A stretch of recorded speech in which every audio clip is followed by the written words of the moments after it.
Como en los cultos en la iglesia, por favor, vénganse todos para adelante, porque yo creo que todo lo que voy a hablar va a ser en base a lo que está en las diapositivas, y entonces va a ser difícil que los de atrás las puedan ver bien o por lo menos disfrutar, ¿no? Bueno.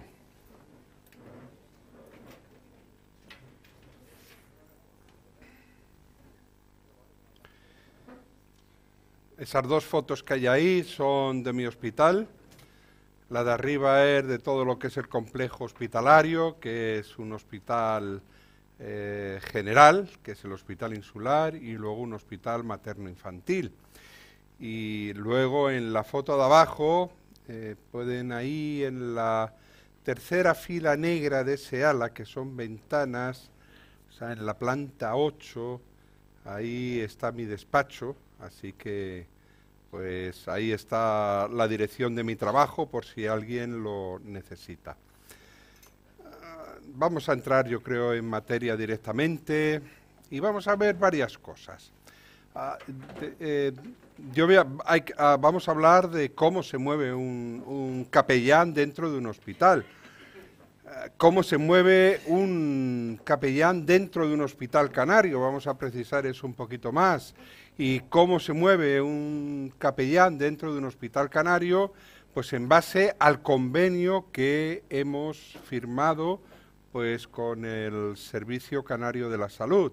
Ya saben que hay transferencias autonómicas y que las competencias están en cada comunidad autónoma, por lo menos en sanidad, pues tiene sus competencias transferidas, y eso significa simplemente que lo de Madrid y Canarias se va a parecer, prácticamente va a ser igual, pero no va a ser lo mismo, porque son dos convenios distintos, no es el mismo convenio, ni mucho menos. Bueno, si hay tiempo ya les daré un poco de la historia de lo que ha sido esto. Entonces vamos a hablar del desarrollo de las características del convenio, porque yo creo que si miramos atentamente al convenio vamos a saber exactamente todas las cosas que podemos hacer dentro del hospital. En segundo lugar, algo muy importante, los hospitales son una cosa muy grande, enormes. En mi hospital, por ejemplo, médicos hay como 700, enfermeras, no lo sé, auxiliares incontables, celadores no te quiero ni decir. Entonces, es mucho el personal, son muchas las instalaciones. La primera pregunta, ¿a quién me debo dirigir cuando yo entro en un hospital? Ya veremos a quién hay que dirigirse, con quién hay que hablar, etcétera. Si pedimos hora para hablar con la gerente, pues arréglate, que no va a ser muy difícil eso, sobre todo si estamos en un hospital grande. Yo, por ejemplo, que soy jefe de un servicio digestivo, pues pedí hora a la gerente porque necesitaba hablar con ella de algunas cosas importantes, y al cabo de unos 2 meses más o menos, pues me recibió.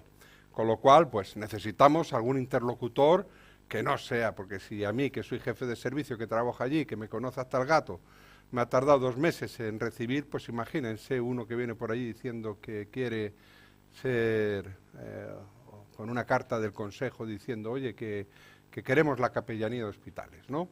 Entonces, la otra cosa, que lo último por lo que vamos a hablar, es del uso de las instalaciones del hospital, que también es muy importante tenerlo en cuenta. Todos los hospitales más o menos tienen las mismas instalaciones y hay que aprender a ver de qué forma las podemos utilizar. Pues eso va a ser lo que yo le llamaba aprender a moverse dentro de un hospital.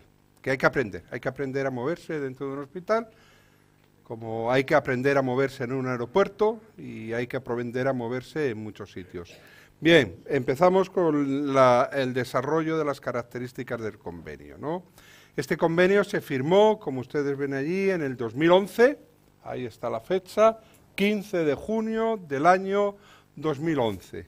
Y el título del convenio fue Convenio de colaboración entre el Servicio Canario de la Salud y el Consejo Evangélico de Canarias para la asistencia religiosa evangélica de los hospitales del Servicio Canario de la Salud. A ver, Les explico, yo creo que es un convenio bastante favorecedor, por un motivo. Hay un convenio tipo que la FEREDE ha hecho, que lógicamente si lo ha hecho la FEREDE lo va a hacer de manera que sea favorecedor para nosotros. Ese convenio tipo con la persona del Servicio Canario de Salud, que era alguien de la Secretaría General Técnica, en concreto una letrada, que para eso tienen allá los abogados, para ver las leyes y ver las cosas, pues se le dio ese convenio, para que le sirviera a ella como base para esto. Después de arriba, después de abajo, después de esto, después, por supuesto, cualquier cosa que pasa por un sitio como este va a asesoría jurídica para que los abogados estudien si todo está conforme a ley, y a los otros sitios que va, de todas, es a la Dirección General de Recursos Económicos a ver si eso cuesta dinero. Y a esos dos sitios fue y se pegó su tiempo, y al cabo del tiempo en que estuvieron mirando todo eso, pues llamaron para decir, ya tenemos esto en marcha, pues a lo mejor se puede firmar el convenio, a ver qué les parece, tal. Bueno, pues mandan el papel, a ver, y yo, uno pensando, seguro que ese convenio habrán puesto, esto lo han tachado, o aquí han puesto eso, y luego otra cosa, y la sorpresa de uno fue cuando vi que el convenio que se había mandado para que sirviera, digamos, de base, era el mismo que nos mandaban. O sea que está calcado. Eso es bueno, ¿no? Eso de entrada es bueno, se firmó y vamos a ver algunas de las cosas que están puestas ahí, ¿no? Entonces, empecemos por, primeramente, lógicamente, se expone pues el fundamento, como en todas las cosas, jurídico de las cosas, ¿no? Entonces, hablan de la Constitución española, no vamos a entrar más en detalle de eso, porque ya anteriormente se ha hablado de eso. También se habla del acuerdo entre la FEREDE y el Estado español, que es un acuerdo de ley, porque eso es un decreto ley, entonces funciona como ley. Luego que el Estatuto de Autonomía de Canarias pues habla también y nos expone una serie de cosas que son interesantes, pues que el Estatuto de Autonomía de Canarias aprobado por la Ley Orgánica 10 del 82 del 10 de agosto, dispone que en su artículo 5 que los ciudadanos de Canarias son titulares de los derechos y deberes fundamentales establecidos en la Constitución. O sea que todo lo que se aplica a la Constitución, lógicamente se nos tiene que aplicar a nosotros, y los poderes públicos canarios tienen que desarrollar leyes que sean capaces de dar pues toda la cobertura a eso, ¿verdad? Entonces, bueno, y uno de ellos, por supuesto, es la ley de libertad de religiosa. Hay que garantizarla y, lógicamente, el Estado tiene que garantizarla en aquellos lugares que son suyos, las cárceles, los hospitales. Por eso antes se ha insistido en el hecho de que esto es para los hospitales públicos, no para los hospitales privados. Pues en España, de todas las formas, en este momento, en todo el Estado español, la sanidad pública tiene la asistencia sanitaria de un 92% de la población o un poco más. Luego, este convenio es para el 92% de la población que tiene derecho a tener una asistencia sanitaria pública. Queda un 8%, que lógicamente pues, es clínicas privadas. Fundamentalmente, ese 8% está constituido por MUFACE, la Mutualidad de Funcionarios Civiles del Estado, que como bien saben, ellos pues tienen otro tipo de asistencia sanitaria. Entonces, dentro de lo que ha sido el desarrollo de las características del convenio, pues se hace mención a la ley que antes se nos ha dicho, del decreto ley en el cual se habla de la cooperación del Estado con la Federación de Entidades Religiosas Evangélicas de España, o sea, el órgano interlocutor de conversación con el Estado es la FEREDE. Eso ya lo sabemos todos, por eso la mayoría de las iglesias pues estamos afiliadas a la FEREDE, etcétera, para que así podamos tener un interlocutor válido delante del Estado. Y entonces en el artículo 9 de esa ley, dice que se garantiza el ejercicio del derecho a la asistencia religiosa de los internados en centros o establecimientos penitenciarios, hospitalarios, asistenciales u otros análogos del sector público. ¿Vale? Aquí ya vamos a hacer una matización. Dice hospitalarios y a la vez dice asistenciales del sector público. ¿Qué significa eso? Yo no sé cuál será aquí en Tenerife, en Las Palmas, hay un hospital, que es el Hospital del Sabinal, que está dedicado a pacientes crónicos asilados y que está pagado con dinero público. ¿Eso qué significa? Pues normalmente la mente se nos va, la mayoría de las veces, a los hospitales grandes, públicos, que tratan enfermos agudos, pero también hay lugares asistenciales crónicos que son del Estado y que lógicamente están incluidos dentro de este convenio. Bien, es cierto que en esos lugares, pues la capacidad de entrar, de hablar con los que están allí asilados, etcétera, pues no es tan difícil ni tan problemática como puede ser en un hospital público, ¿no? Allí ya, lógicamente, pues por cuestiones de espacio. A veces yo voy a mi planta a las 11 de la mañana y digo en medio del pasillo, esto parece la calle Triana, porque hay tanta gente dentro que uno vamos, es que tienes que pedir permiso para sacar las camillas para llevarlas a rayos. Entonces, eso es uno de los problemas que en los hospitales hoy en día nos enfrentamos. Se ha querido abrir la mano para que todo el mundo pueda ir al hospital y no sea un sitio cerrado como era antes, que era horario de visita y si no estabas en ese horario venía el celador a la calle. Ahora hay más libertad en ese sentido, pero esa libertad trajo alguna clase también de conflicto, ¿no? Y entonces, bueno, tenemos entonces el acuerdo de que los ministros de culto serán los que se encarguen de hacer esa asistencia. El acceso de tales ministros, punto 2, a los centros mencionados es a tal fin, 1, libre y sin limitación de horario. ¿Vale? Yo recuerdo hace muchos años que teníamos un cura allí en el hospital, que vivía allí en el hospital, era el capellán del hospital, era un hombre ya mayor, que lo habían jubilado de otro sitio y a lo mejor estaba uno en urgencias en un momento de verdadero estrés, como es dando masaje cardíaco e intubando a un paciente para hacerle una reanimación cardiopulmonar, y de pronto veías a don Facundo, se llamaba este hombre, que llegaba por allí y le estaba haciendo la cosa esta aquí de la extremaunción, y alguno, vamos, le soltaba un grito, don Facundo, ya llegará el momento, déjenos por favor a ver si lo sacamos para adelante, ¿no? O sea, eran gritos que se oían a veces, ¿no? Era inapropiado, o sea, no era el momento de estar haciendo eso de la extremaunción para esto. Hace años me llamó un pastor a mi casa, en la época en que yo era director del hospital, ¿no? Y bueno, tenía mi número de teléfono y me llamó en mi casa a las 12:30 de la noche, ¿eh? Y no es una hora muy para decir, tú que eres director del hospital, que sepas que no me han dejado pasar urgencias. Digo, a ver, ¿por qué no te han dejado pasar urgencias? Me han dicho que no era el momento. Digo, es que a lo mejor no lo era. Es que a lo mejor urgencia estaba a tope. Es que a lo mejor estaban en un momento, como muchas veces ocurren urgencias que no se puede. Y eso lo tienes que respetar. No lo entendió. Porque estaba muy enfadado porque yo soy pastor y tengo mi carné. Vuelvo a insistir en lo que se ha dicho anteriormente. Es muy importante el respeto y dar testimonio en cuanto a la forma como nos comportamos en este sentido, ¿no? Derechos y deberes tenemos todos, pero fundamentalmente en un sitio como este, quien los tiene, como ya se ha dicho varias veces, es el paciente, ¿no?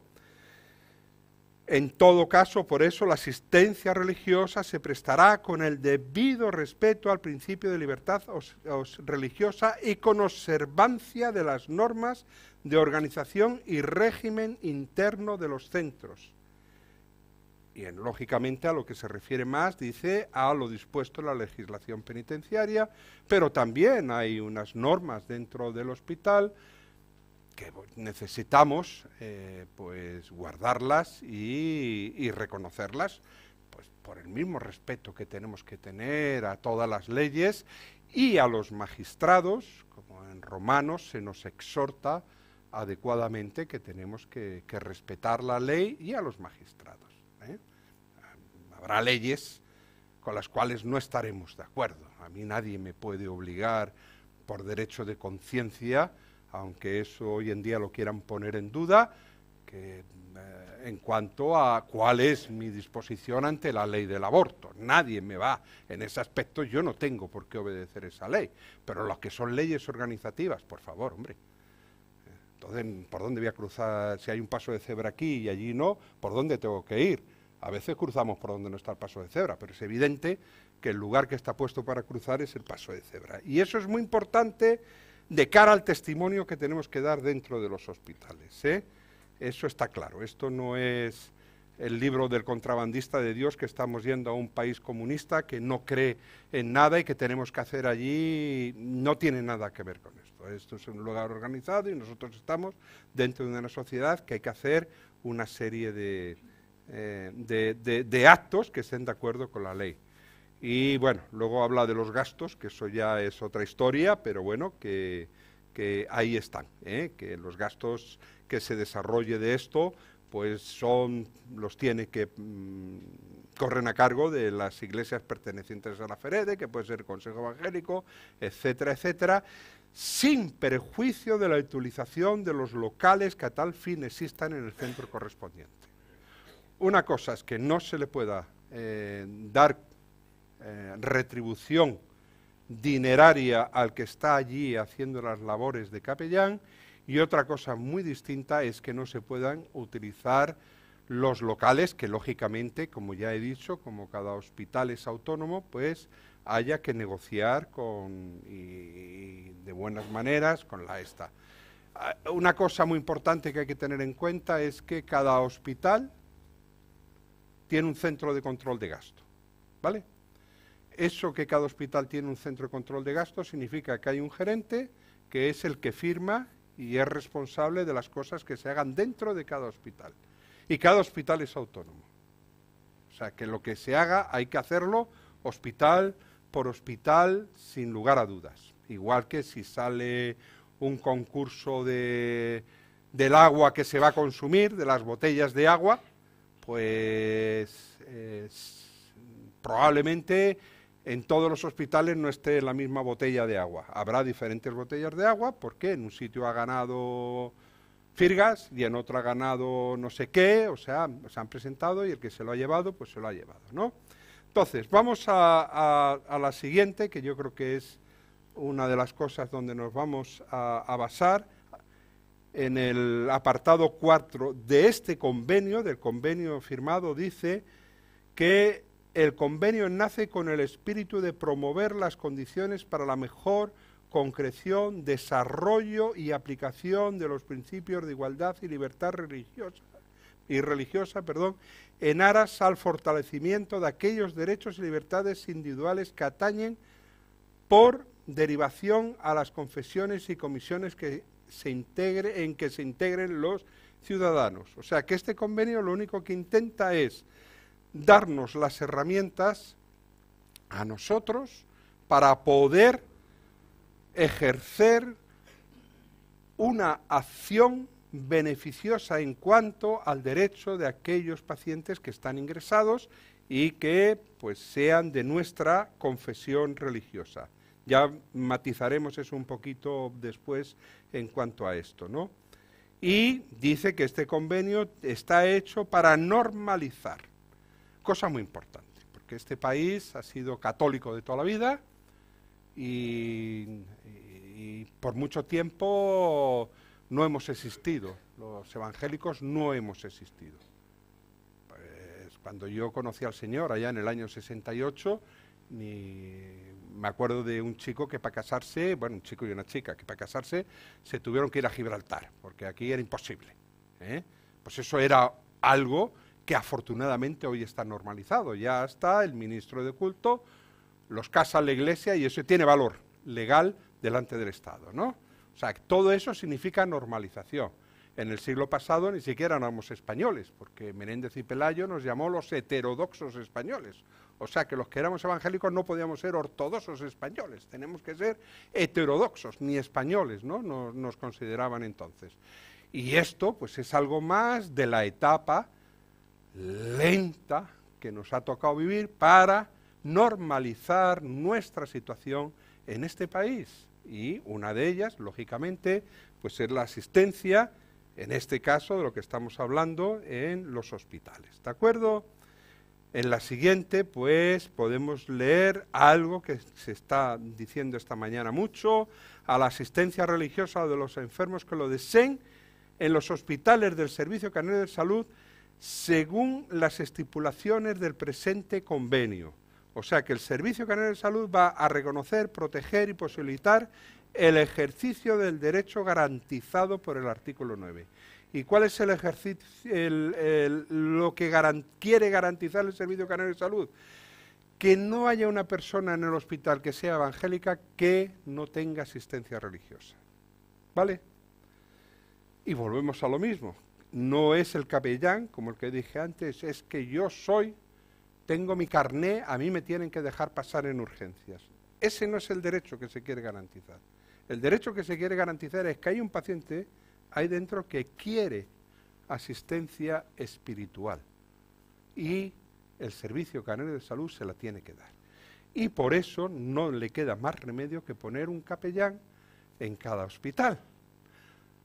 Cosa por la que uno está orando, ¿eh?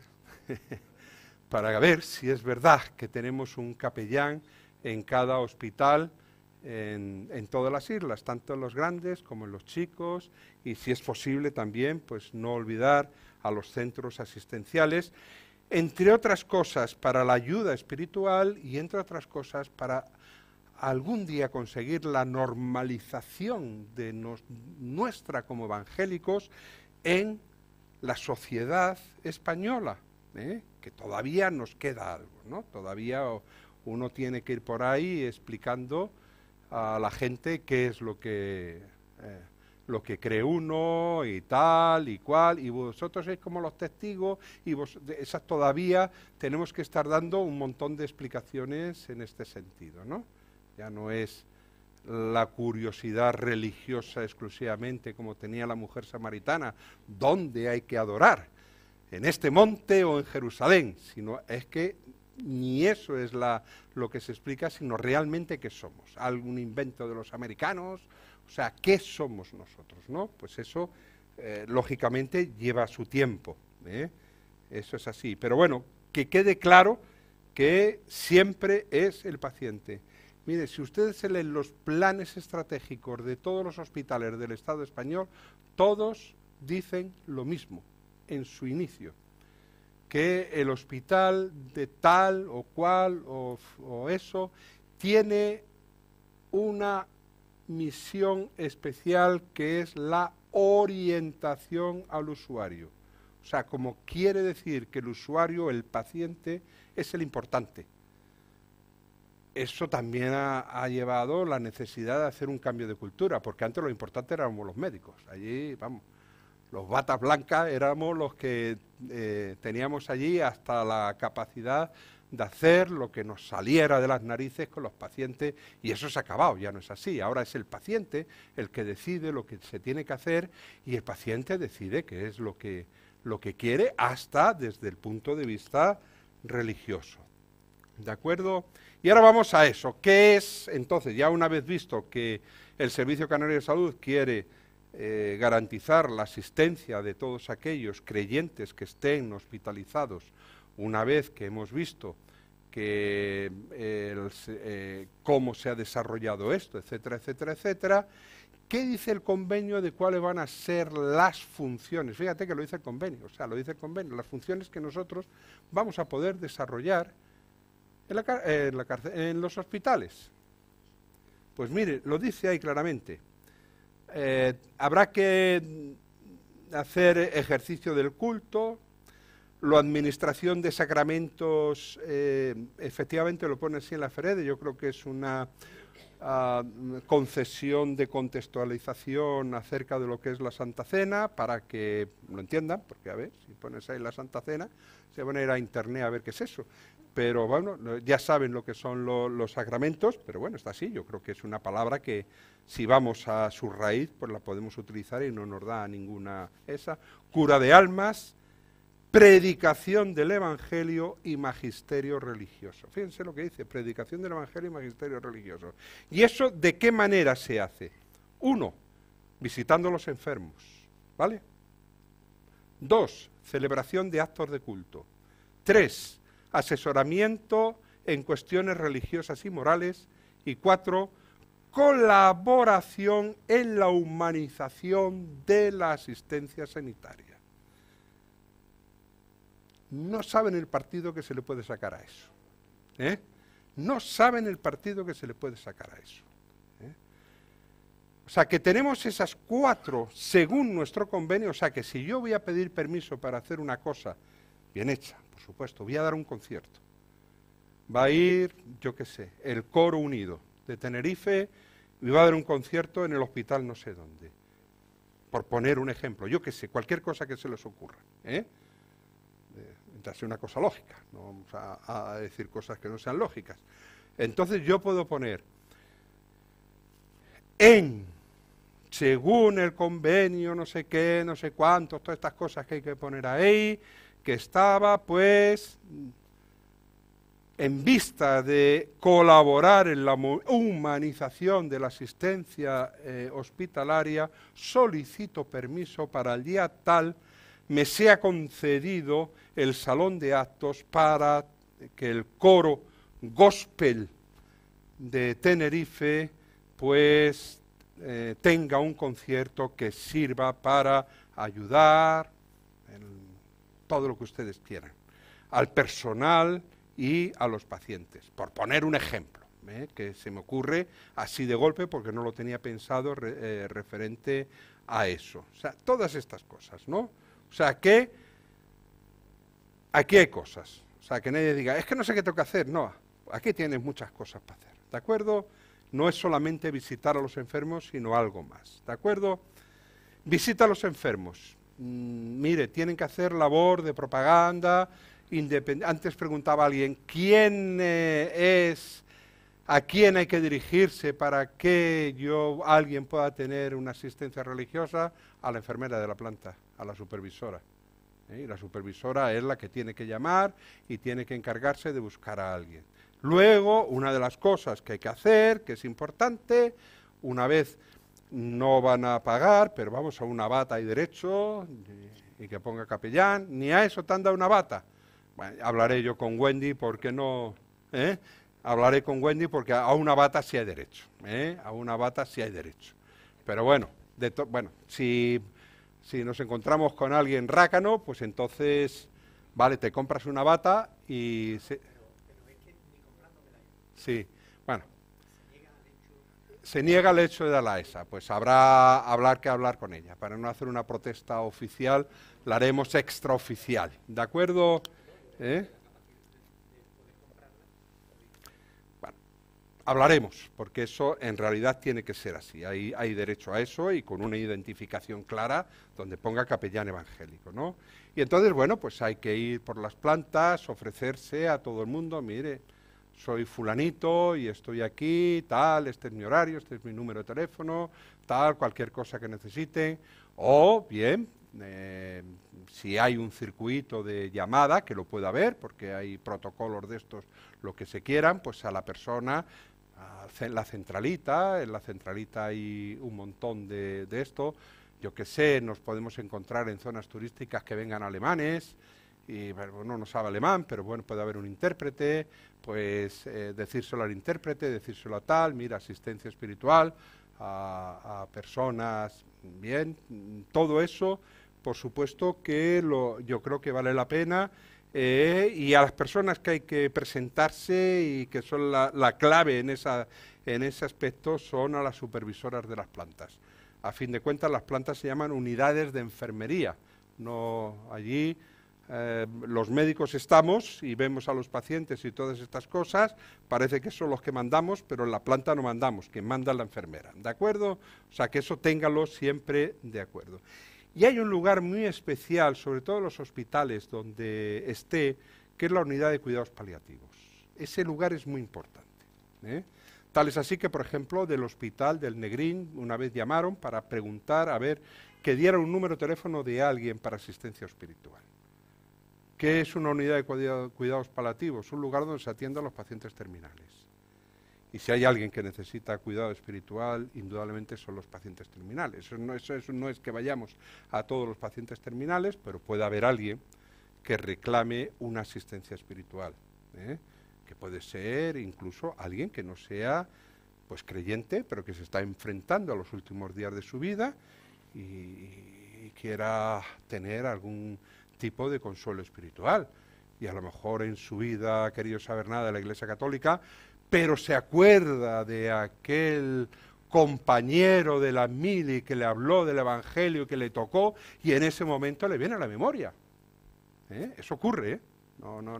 No estoy poniendo una cosa un cuento, sino que eso ocurre, puede ser así. Y la coordinación con pastores, pues por ejemplo, con enfermos desplazados. A mí me ha tocado ir en mi hospital a ver a pacientes que me han llamado por teléfono de otras islas, por favor, ocúpate de esto. E incluso de, ir a ver a un paciente, hablar con él, ponerme a su disposición, lo que haga falta, estamos aquí, etcétera, necesitas algo, quieres algo, vale, ¿cómo te encuentras? E incluso, como recuerdo una vez, un chico que cuando llegué, pues era una enfermedad terminal, una leucemia, y ya estaba sedado, ¿no? Ya habían decidido ponerle una sedación terminal, y lo único que pudo hacer allí, estaba su madre, estaba su hija, quieren que ore por ustedes, y estuvimos orando allí para ayudar a esto. Ese trabajo, yo no lo hago con disgusto, yo lo hago con gusto, ¿no? Pero yo creo que yo allí soy médico, me tienen contratado para eso, ¿eh? Y esto lo haré y lo seguiré haciendo. El otro día fui a ver a una amiga a urgencias y estaba pues ahí, tengo un infarto, no tengo un infarto, tampoco me he quedado mucho tiempo, a mí no me importa ponerle la mano en la frente y orar por ella, ¿eh? Pero seguro que se sentiría más respaldada sabiendo que hay allí un pastor, un capellán que está, y bueno, pues los que estamos en las islas grandes recibimos muchos traslados de las islas pequeñas, que una llamada de teléfono y ya está acá.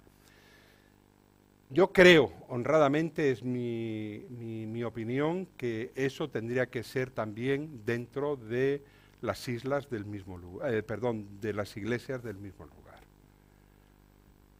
Sé que eso es muy difícil, es triste, porque yo creo que eso es la duda de que aquella persona que está dentro del hospital éticamente se va a comportar y no va a echar mano de aquella persona que llega allí, sino que va a respetar que es miembro de otra iglesia, que ese es el miedo, o sea, no hay otra cosa. Si me equivoco, por favor, corríjanme, si estoy diciendo una cosa que no es, que a mí me alegraría que me dijera, eso no es así, y me lo quito de la cabeza y me quedo más a gusto, feliz, ¿me entiendes? Pero desgraciadamente es así, ¿no? Y eso de alguna manera deberíamos de intentar llegar a un punto en que eso no fuera así. Que independientemente de las visitas que pueda hacer el pastor encargado de la iglesia, que a lo mejor no puede ser todos los días, porque no puede, porque son muchas cosas las que tiene que hacer, hay allí un capellán que sí pueda visitarle con cierta regularidad y estar más atento a los aconteceres que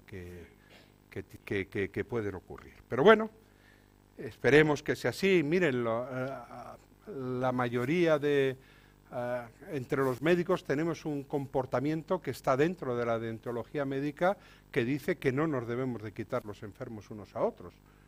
Hay por ahí algunos que lo hacen y entonces todo el mundo dice, ese es un sinvergüenza. Ahí está, ¿no?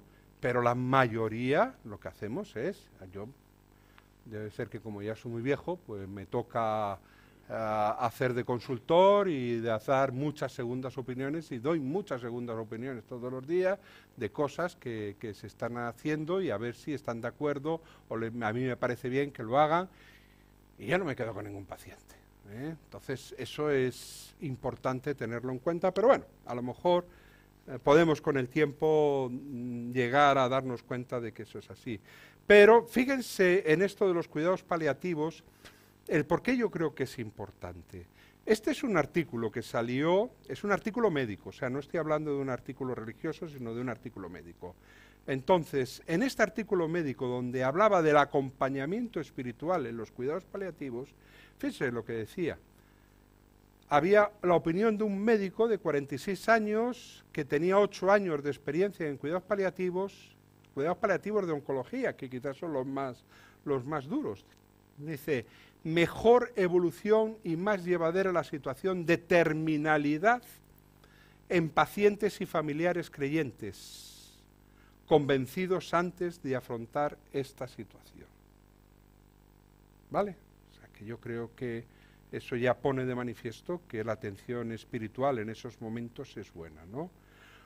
Una enfermera de 34 años, 4 años con cuidados paliativos. Lo que sí he observado en mi experiencia diaria es que aquellos pacientes que tienen fe y profundas creencias religiosas afrontan con mucha más facilidad, serenidad y esperanza el final de su enfermedad. Lo más difícil para el paciente y para el equipo asistencial es encontrar un sentido al sufrimiento y a la enfermedad. Yo no sé cuáles son las bases doctrinales de todos los que estamos aquí, espero que coincidan en la mayoría de las cosas, pero hay una base doctrinal que no debemos de olvidar.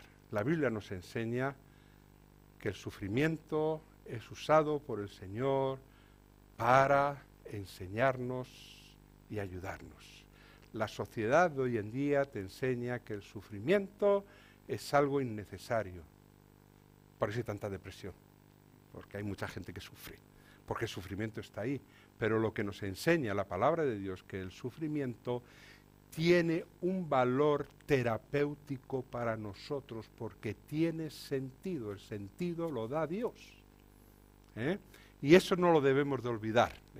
Por lo menos yo intento transmitir eso a mis pacientes, sean creyentes o no sean creyentes. Algo de sentido hay que buscar cuando la enfermedad pues nos ataca de muchas maneras. Y en ese mismo artículo, que me he ido para atrás, nos dice que cuáles son las necesidades espirituales que puede tener una persona. Pues la primera es ser reconocido como persona, la autodeterminación, el libre albedrío, necesidad en los momentos difíciles de volver a leer su vida, en qué me he equivocado, en qué no me he equivocado, qué he hecho bien, qué he hecho mal. A lo mejor es volver a decir, bueno, ¿de quién me tengo que despedir? De este hermano con el cual hace 20 años que no me hablo. O sea, tantas cosas, ¿no? De necesidad de encontrar sentido a la existencia y el devenir, la búsqueda de sentido a las cosas, necesidad de liberarse de la culpabilidad, de perdonarse, necesidad de reconciliación, necesidad de establecer su vida más allá de sí mismo, necesidad de continuidad, de un más allá, necesidad de auténtica esperanza, no de ilusiones falsas, la conexión con el tiempo, necesidad de expresar sentimientos y vivencias religiosas, necesidad de amar y ser amado. La cosmovisión cristiana, la cosmovisión bíblica, nuestros principios bíblicos de lo que es la vida cristiana, da absoluta y auténtica respuesta a todas estas cosas. Lo tenemos, lo podemos dar, o sea, es algo que lo tenemos.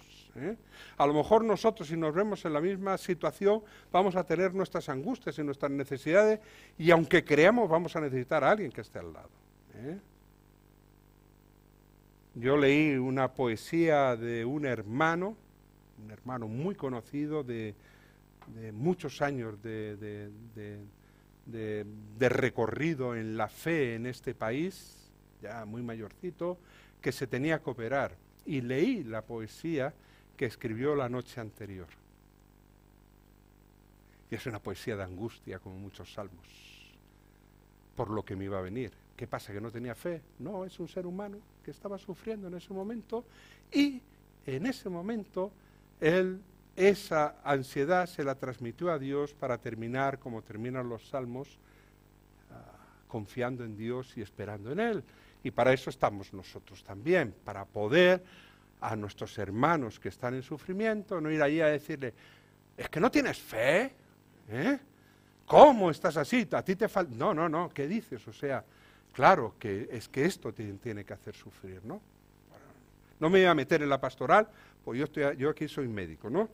Estrategia en cuidados paliativos del Sistema Nacional de Salud. Fíjense, este es un documento que ha hecho el Ministerio de Sanidad, lo pueden descargar de internet, sin problema ninguno, y yo lo he traído aquí por una, no sé si se vea bien ahí, pero habla del segundo apartado, o sea, dice cuál debe ser el contenido de la formación básica en cuidados paliativos. Y el segundo apartado pone funciones familiares y sociales, comunicación, respuestas psicológicas, tal, bien. Y nos vamos al tercer apartado y habla de aspectos culturales y religiosos, creencias del entorno y ciudadanos, qué espiritualidad tiene la persona y actitudes y prácticas ante la enfermedad y la muerte. Eso se necesita para alguien que se quiera formar en cuidados paliativos, ¿eh? Sí, en los aspectos culturales y religiosos.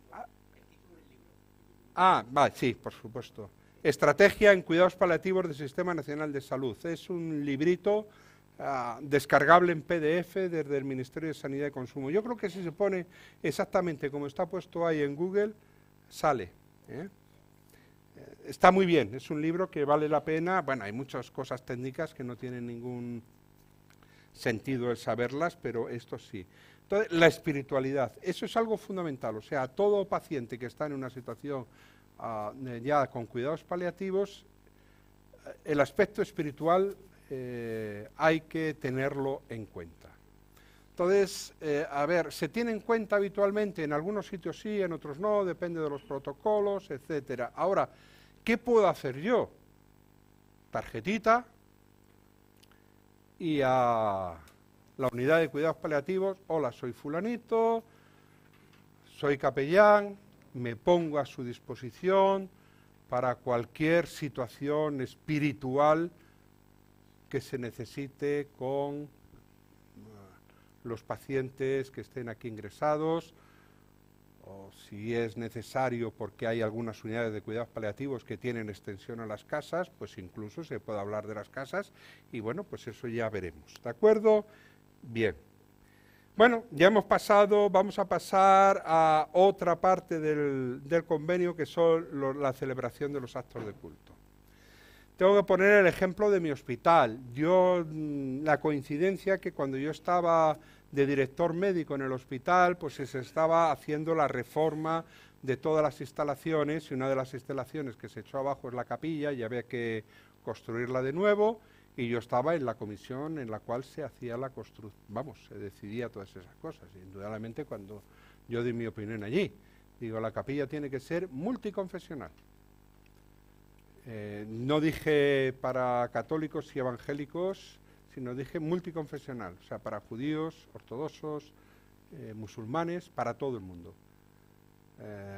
Se quedaron así mirando como tal, pero bueno, después se dieron cuenta de que efectivamente tenía que ser así. Si queríamos hacer un hospital de cara al futuro, pues la capilla tiene que ser multiconfesional, y allí se decidió que la capilla fuera multiconfesional. Yo me fui de la dirección médica en el año 2006, pensé que ya no tenía que pasar más veces por allí, y pasó el tiempo, yo hasta el punto que pensé que lo de la capilla pues había quedado en el olvido. Pero hete aquí que la subdirectora médica que estaba trabajando conmigo, que estaba conmigo en la dirección, esta subdirectora, que luego fuera directora del Perpetuo Socorro, llega allí y la hacen gerente de mi hospital.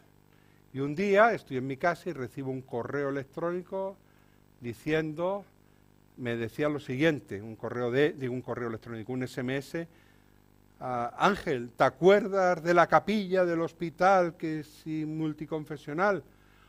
Hoy se ha probado que la capilla es multiconfesional, o sea que la capilla del hospital es multiconfesional, tiene estatuas. Yo a las estatuas no les tengo ni miedo, ni temor, ni nada, que estén allí, y no hay más, y todas estas cosas, pero esa capilla se puede utilizar como lugar de culto, ¿eh? Eso es muy importante. Da la casualidad que esta mujer que es gerente, pues luego es la actual consejera de Sanidad y fue la que fue a los desayunos allí del principio de año con los pastores en Las Palmas y dijo en público que por favor que hubiera capellanes para los hospitales, ¿de acuerdo?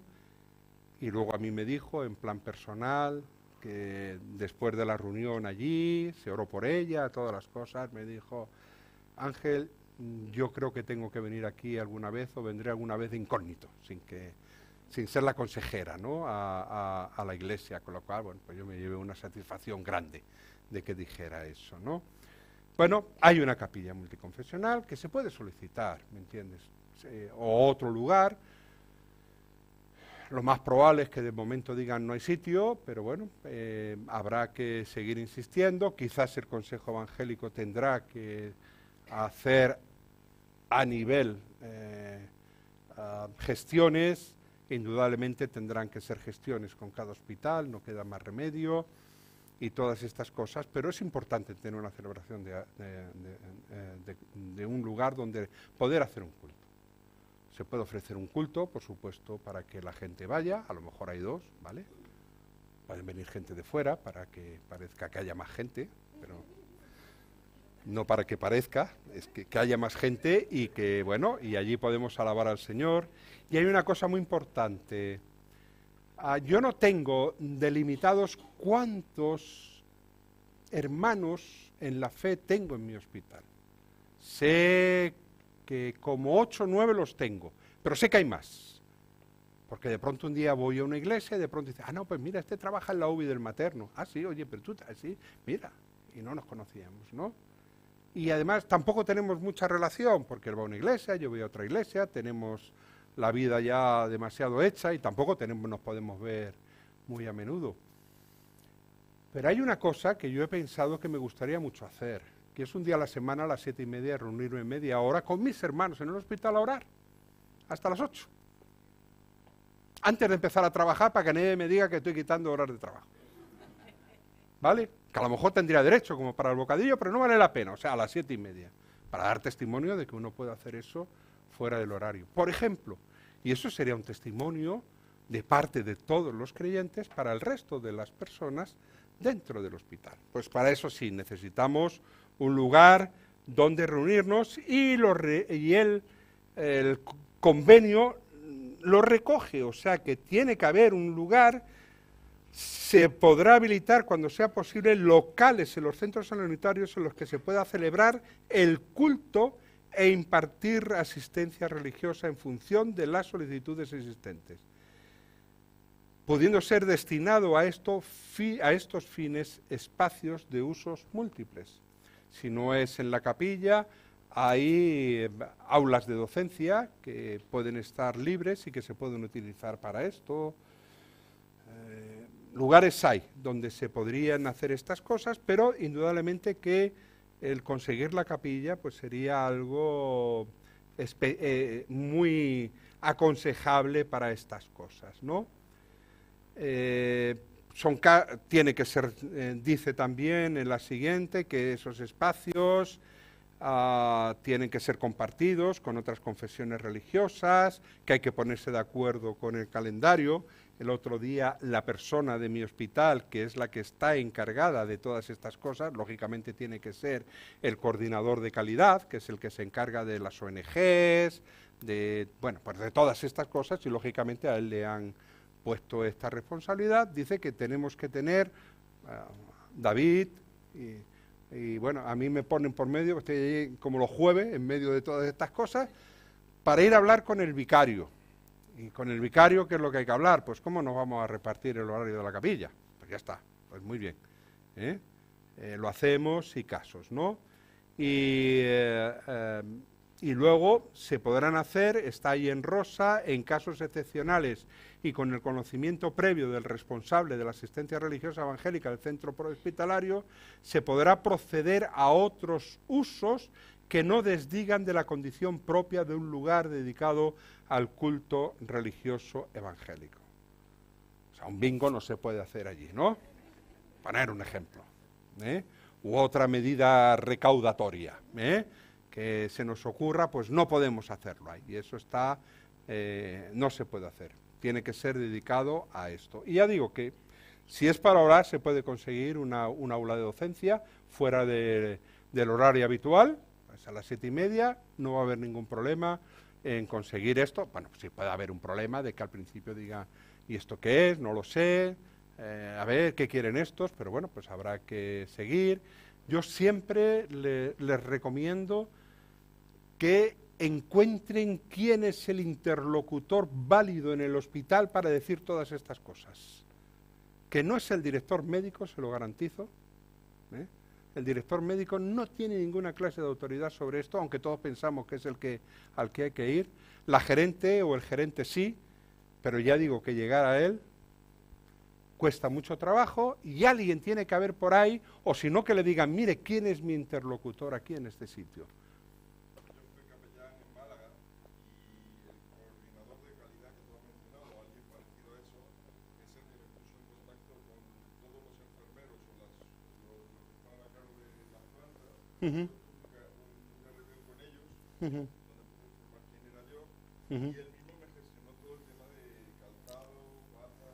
Efectivamente, eso es así. Además, fíjense una cosa, o sea, la gerente probablemente esto no tenga ni idea. O sea, la idea que tenga es lo que el asesor jurídico le ha dicho después de haber leído el documento, si eso está en orden o no está en orden. El coordinador de calidad, como mínimo, ha tenido que hacer un curso de lo que es calidad. Y si ha hecho un curso de lo que es calidad, sabe que esto está dentro de las prestaciones que tiene que darse dentro de un hospital, ¿de acuerdo? O sea que en ese aspecto yo creo que es la persona que, y más o menos en todos los hospitales es el mismo. A veces gente quiere ir ya digo, al gerente y no lo consigue, ya lo sé, yo tampoco, y trabajo ahí dentro. Luego viene una cosa que yo creo que también es importante, que no la debemos de desechar, aunque eso signifique formación, que es el asesoramiento en cuestiones religiosas y morales. Y eso se llama en todos los hospitales, hay un comité de ética asistencial, donde se discuten si las decisiones que hay que tomar son éticas o no son éticas. Por ejemplo, un niño que está en el materno, en la unidad de neonatos, y ha nacido con un cerebro distrófico que han demostrado que no tiene ninguna posibilidad de supervivencia y que lógicamente está mantenido con vida artificial, y entonces los de neonatos solicitan opinión para ver si está dentro de la ética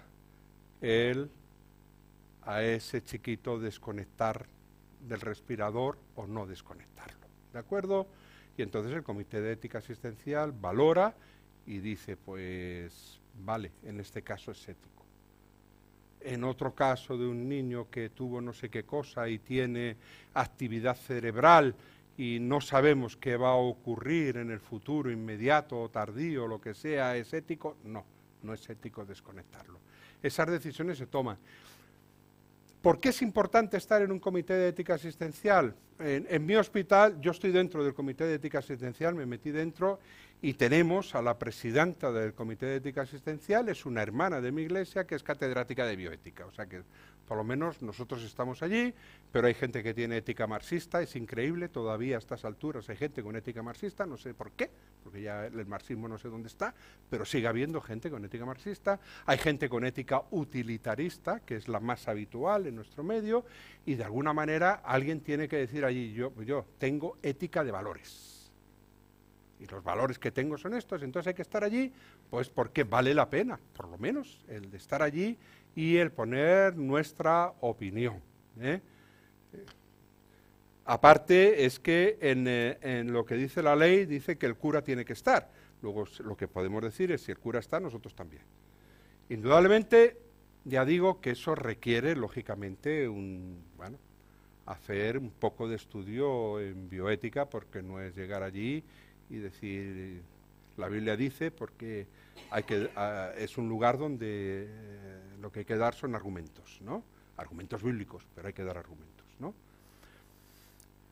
Colaboración en la humanización de la asistencia hospitalaria. ¿Eso qué es? Miren, los hospitales modernos, los que estamos en los que estamos todos los días, la tendencia es a la deshumanización, la despersonalización del paciente, el trabajo que se hace es arduo, es difícil, estamos sometidos a muchas presiones, que si ahora a este lo van a echar a la calle, no lo van a echar a la calle, yo qué sé, todas estas cosas. La tecnología sanitaria después de la Segunda Guerra Mundial, eso ha sido una cosa increíble, lo que se ha desarrollado. Hoy tenemos capacidades de hacer muchas cosas. Los hospitales han dejado de ser hospitales de agudos, donde ingresa un paciente, se le pone bueno y adiós, y para que no vuelvan más, sino que son pacientes enfermos crónicos que vuelvan a ingresar, que vuelvan a ingresar, que vuelvan a ingresar, que se tarda tiempo en dar el alta, que sufren mucho metidos en su hospital, en el hospital, fuera de su casa, te enfrentas a veces con ocasiones de que tienes un viejito ahí, te ha costado un trabajo sacarlo para adelante, y una vez que lo sacas para adelante llamas a la familia para que venga a recogerlo y dice, no, la habitación donde estaba él la hemos pintado y hemos puesto al niño, aquí que no venga. Y te encuentras que no sabes qué hacer con el paciente, normalmente la única manera que lo que puedes hacer, no puedes hacer otra, bueno, aparte de darte unas ganas horribles de llamarle sinvergüenza al que te ha cogido el teléfono, es enviarlo a un centro de crónicos, ¿no? Todas esas cosas, el paciente las sufre, aunque sea muy mayorcito se da cuenta de todo lo que está ocurriendo, ¿no? Entonces, pero esa despersonalización por parte del personal y por parte de la sociedad existe hoy en día y ahí está el paciente, ¿no? Fíjense, miren de las fotos de abajo, la primera, esta de aquí, esa de ahí, no sé si la ven bien. Eso que ven ahí es un robot para operar por laparoscopia. Hay un señor que está a lo mejor en Estados Unidos y ese robot está en Barcelona y el de Estados Unidos está en una pantalla de televisión haciendo así y el robot está en la barriga del paciente haciendo las operaciones que hace el otro. Increíble, maravilloso, nos lo ponen por la tele y decimos, ¿dónde estamos? Lo de arriba es una cosa que es lo que se llama el SPECT. ¿En qué consiste? Le ponen un suero con una cosa y hacen una medida del cerebro en vivo, de forma activa. Y entonces se le produce al paciente o se le dice que piense en algo agradable para él, para ver dónde se deposita el contraste en el cerebro, es decir, esta es la zona donde se están recogidas las cosas agradables. Por poner un ejemplo, ¿no? O sea, eso es algo impensable en otro momento, ¿no? Y eso es lo que es nuestra medicina hoy en día, pero lo que ocurre es que, saltamos esto, la medicina hoy en día está absolutamente despersonalizada con los pacientes. Eso le ocurre en los hospitales. Este es un cuadro de Picasso. A mí me llamó mucho la atención. Yo fui esto está en el Museo de Picasso de Barcelona. Y yo recuerdo cuando yo vi este cuadro, me quedé delante de él y de allí no me moví. Me acuerdo que llegaba mi hija y de papá, ¿no? Como diciendo, sal ya de aquí, ¿no? Entonces, ¿por qué? Fíjense, una mujer moribunda que se nota que es pobre. Fíjense cómo está la ventana, la manta, no sé si se verá bien, que está raída. Y Picasso a un lado pintó a un médico que le estaba cogiendo el pulso a la ciencia, ¿no? A la moribunda. Y en el otro lado pintó la religión. Y a la religión con el futuro en las manos, que es su hijo. Esto me hizo a mí mucho pensar en el aspecto espiritual que podemos dar al paciente, ya no solamente desde el punto de vista personal suyo de que aceptes al Señor antes de salir de este mundo, si es que no lo ha aceptado, sino también en el aspecto de futuro, de lo que queda de él aquí, encaminar ese futuro.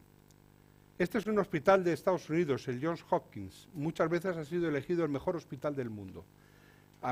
Yo tuve la suerte de ir allí por cuestiones médicas, a estar allí una temporada para aprender algo de lo que me dedico, y me encontré en el edificio antiguo del hospital, que fue construido por el arquitecto. Fíjense que en vez de ser como ahora todo cuadrado, es redondo. Es redondo, las habitaciones, todo está en redondo, porque querían poner en medio a Jesucristo, era un creyente. John Hopkins era creyente y quiso poner en medio a Jesucristo.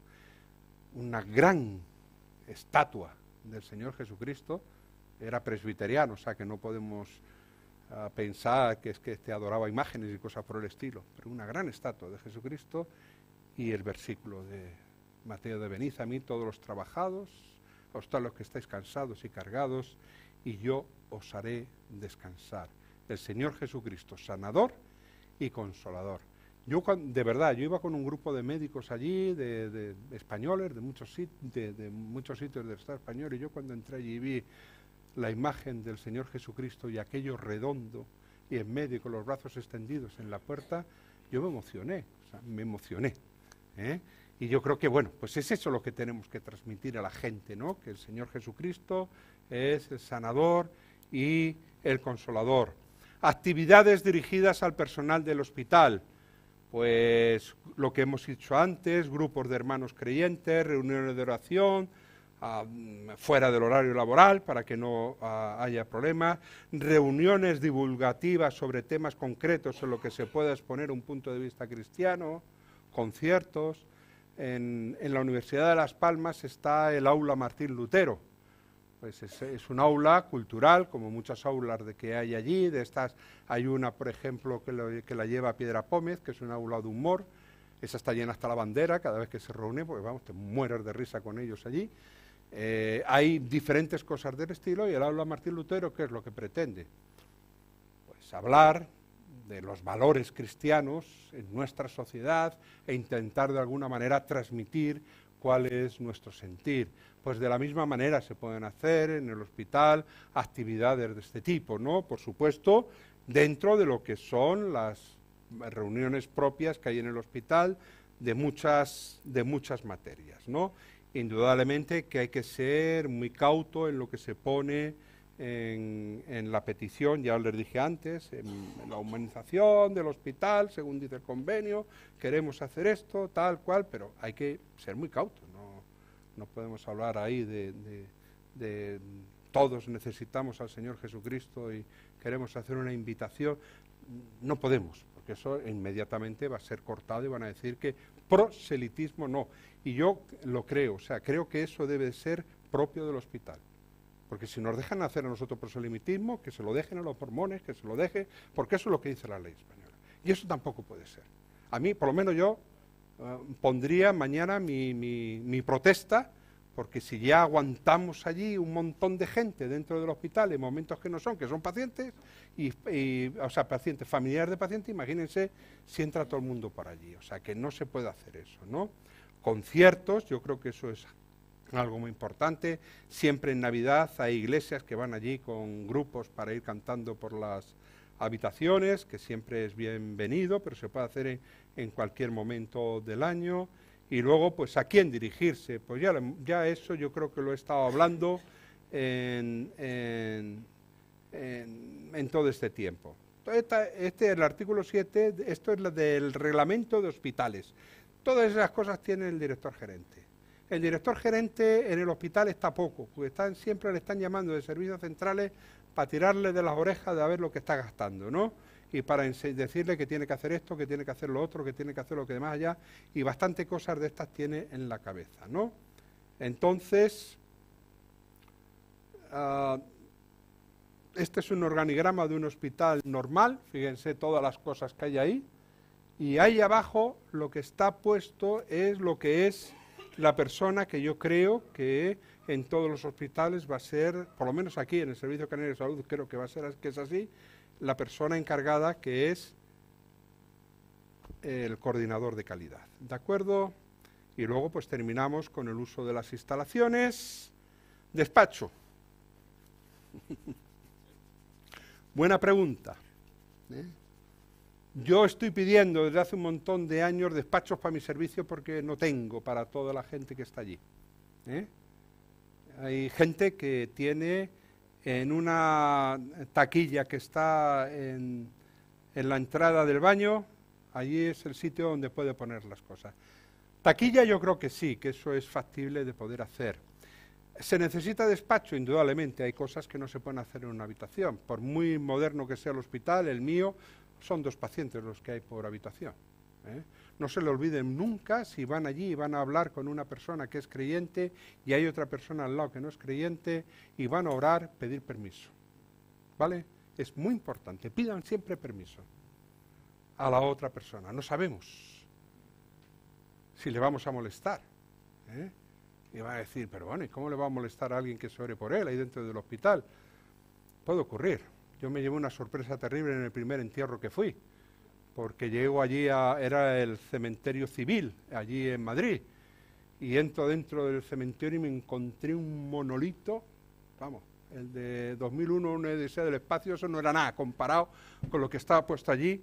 ¿Y qué ponía en el monolito? Nada hay después de la muerte. ¿Hay alguien que sea capaz de llegar a su muerte y poner eso en el monolito? Desgraciadamente es así, hermanos. Yo me quedé así, menos mal que luego fuimos al lugar donde estaban los creyentes y allí eso de yo soy la resurrección y la vida estaba por todos los lados. Y entonces ya uno se animó, ¿verdad?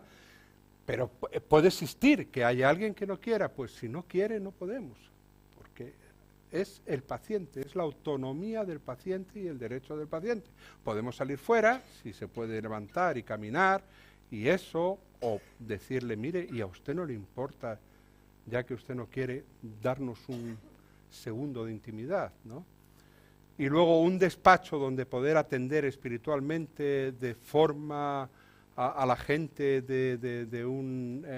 con un grado de intimidad, es algo que hay que solicitar y es posible que se pueda dar o que pueda existir, que algún despacho quede libre o que se pueda compartir, etcétera. Pero miren, yo he intentado ser lo más optimista con esto, ¿no? Pero hay cosas en las cuales el optimismo a mí me falla, por lo menos en este momento, ¿eh? Cuando yo estuve en la dirección médica, la Asociación contra el Cáncer las habían echado. Ellos lo único que querían era un sitio donde poner una máquina de café y un sitio donde calentar agua para dar un té, un café a la gente que estaban viendo, de los que estaban en el hospital de día de oncología recibiendo tratamiento, y llegó enfermería y las echó. Y porque ellas necesitaban ese despacho y consideraron que ellas lo necesitaban más, y estas vinieron a protestar, y bueno, pues después de muchas negociaciones, la última negociación fue esta de la asociación, entran ahí, ponen su cafetera, porque lo digo yo y basta, y ustedes búsquense por otro lado donde estar. Y entraron otra vez. Yo me acuerdo que vinieron a felicitar las Navidades por la dirección médica y una pobre mujer que me echó los brazos al cuello y yo no sé cuántos besos me dio en un momento, ¿no? Porque yo digo, esto debe ser por la cafetera y el agua caliente que le dejé poner allí en esto, ¿no? Bien, yo creo que sí. Ahora, aulas docentes, reuniones con los temas divulgativos, reuniones de oración, conciertos en el salón de actos, la visita a los enfermos. Yo creo, estoy de acuerdo, que el convenio dice que tenemos que dar asistencia religiosa a los evangélicos, como en los colegios, a los niños que son hijos de creyentes. Vale, eso es así, pero si somos capaces con nuestro testimonio, nuestra actitud, nuestro día a día, nuestro trato con los demás, llegará un momento en que de pronto veremos a alguien que diga, mira, ahí hay una, la pobre, que tú no sabes la que tiene encima y cómo está. A lo mejor se la podría ayudar. Y si tú vas allí y pides permiso, siempre, hasta yo tengo que pedir permiso a los pacientes para hacer las cosas, ¿eh? Yo les digo a mis residentes, lo primero que tienen que hacer cuando se pongan delante del paciente es, hola, yo soy fulanito, residente del servicio, y vengo para hacerle la historia clínica si usted lo considera oportuno, ¿eh? Es así. o en la UBI o en cualquier otro lugar, la enfermera cuando llega a la de noche se presenta, hoy soy fulanita, que vengo a tomarle la atención. De la misma manera tenemos que hacer nosotros. Ahora, soy fulanito, el capellán evangélico, que bueno, me han dicho que está pasando por unos momentos difíciles. ¿Usted quiere que charlemos, que hablemos? Dígame si yo la puedo ayudar de alguna manera. ¿Tiene alguna cosa que pueda resolver, que yo pueda resolver en la calle? Mire, hasta papeles, yo qué sé, cualquier cosa que pueda surgir, que bueno, pues hay veces que tú le resuelves un papel a alguien que está ingresado en el hospital y le has hecho el gran favor del mundo, ¿eh? O sea que todas esas cosas es lo que nosotros podemos hacer, y eso no nos ha tocado más remedio que vivir la normalización de lo que tiene que ser la actuación de un capellán o un asistente de capellán en un hospital. Eso nos ha tocado vivir, ¿eh? A mí me ha tocado vivir, estar en una reunión y decir, aquí tiene que haber una capilla multiconfesional, ¿eh? Y a alguien le tiene que tocar llegar allí y decir, yo soy capellán evangélico y soy útil para este hospital en todas esas cosas que dice el convenio. Y nunca olvidarse de Isaías 61, palabras proféticas para el Señor Jesús, pero en nuestra imitación de nuestro Señor Jesús son nuestras también, ¿verdad? El Espíritu del Señor Dios está sobre mí, porque me ha ungido el Señor para traer buenas nuevas a los afligidos. ¿Dónde hay más afligidos que en un hospital? Me ha enviado para vendar a los quebrantados de corazón. ¿Dónde hay un lugar donde hacer sanidad que no es en un hospital? Sanidad espiritual, para proclamar libertad a los cautivos y liberación a los prisioneros, ¿verdad? Yo creo que este convenio merece la pena que lo pongamos en práctica porque es amplio. O sea, ahí hay tela, para poder hacer nuestras cosas.